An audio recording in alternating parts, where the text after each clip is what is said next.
What's up, guys? James here from High Society. Today I'm going to show you how to make a really awesome lead synth from one of my new songs, and I'll take you through how to make it in Massive, and I'll show you how to mix it a little bit so it sits better in the track, and show you some cool kind of like little nuances how to make the sound cool. And here is a sample of it in the song.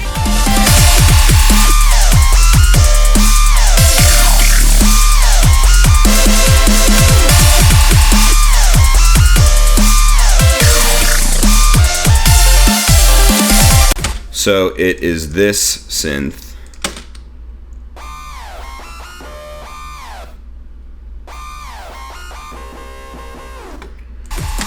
All you need to make it really is just Massive.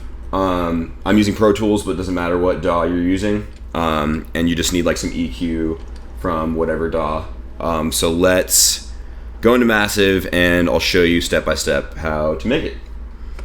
All right, so open up a new instance of Massive and initialize a patch with new sound.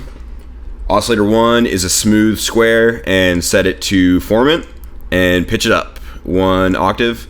Throw the wavetable to about there. Intensity almost all the way down, a little bit up, and then amp all the way up.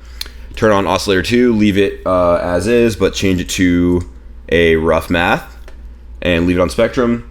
Put your wavetable about there, intensity about there, and amp all the way up.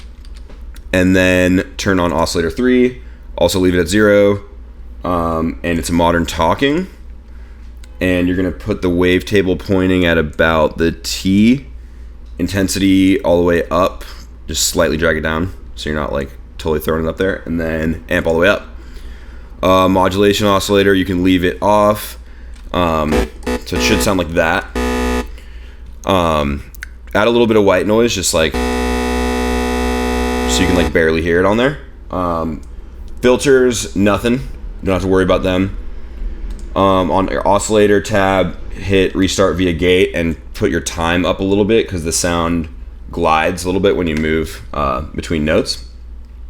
You're gonna take your LFO5, turn the rate all the way up and drag it to the pitch of oscillator 1. Put it at 0.5. Yeah, rate all the way up. Don't forget to do that, otherwise this will sound terrible. And envelope 1, you're gonna turn this level all the way up and route it to this. Put it 2 octaves up and then add a little bit of detune. It's like 0.9 or so. 0.8's cool. Second one, do the same thing. About 24. And you just want to like mess with the tuning of it just a little bit so it sounds a little bit grittier. It's not like too perfect. And the next one, oscillator 3, just put it up 1 octave, about 0.9. So you should get some sounds about like that.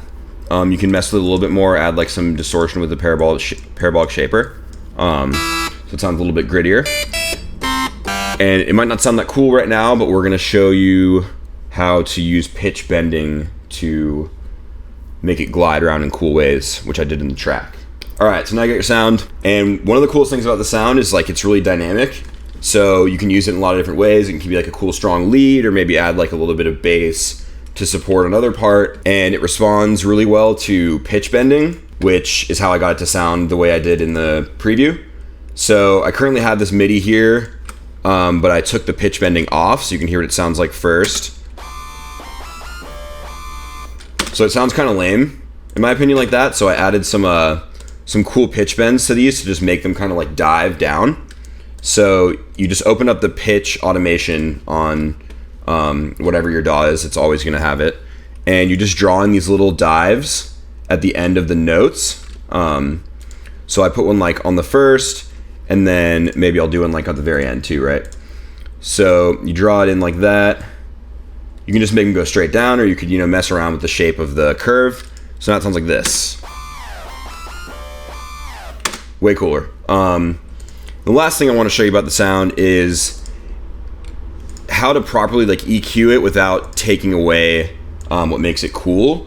And so basically I just high passed it, but what I wanted to show you how to do is sort of take away the frequencies that you might not even be able to hear, but that are gonna like really muddy up the mix, because there's a ton going on in this breakdown.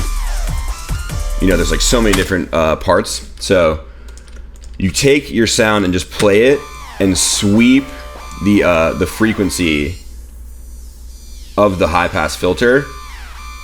So maybe start with it like totally full, right?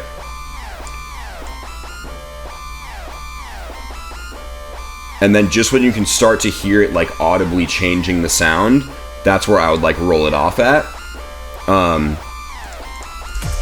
And it sort of depends, you know, where in the song it is, like what part of the drop or how many different things you have going on that are competing with it. But basically, if you have a sub bass under this, you don't need any of this down here, and the sound itself doesn't change that much.